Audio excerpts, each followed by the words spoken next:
Good morning, Facebook. Here today we're looking at Psalms chapter 53, looking at verses 2 and 3. And you see in verse 2, you see how David, how he brings up this truth that God looks down and he sees the hearts of men. Now you see, he doesn't look at the actions, he doesn't look at the words as much as he does the condition of the heart. Because you see, it's the condition and the posture of a man's heart that will tell him what he's going to do. That will tell him the direction that will lead and direct him in the very life that he's in. But you see, God, as he looks down and he looks into the hearts of men, he sees not only the condition and the postures, but he sees the priority of their lives, which tells him where they're going to be, which tells them what they truly worship. Despite what their mouths say, despite where they go in their physical lives, you see, their hearts will tell the Lord who they truly worship, who is really on the throne of that heart. And you see in verse 3, you see how David names off this spiritual and this universal truth that there's none that truly seek after God.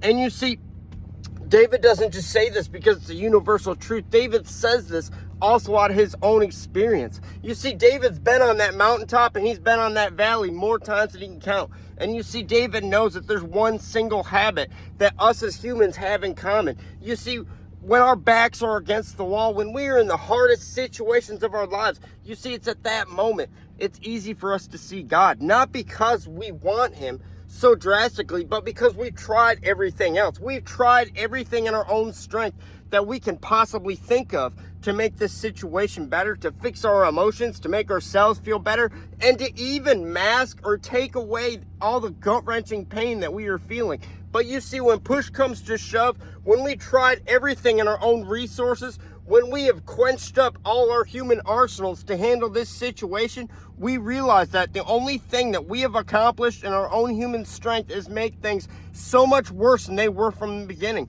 And you see, it is at that point that man realizes how much we truly need God, because it's only the strength and the peace of God that can not only fix us, but can change our situation for the better.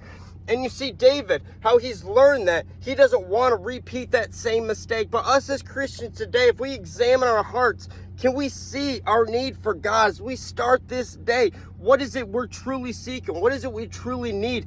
And can people see that?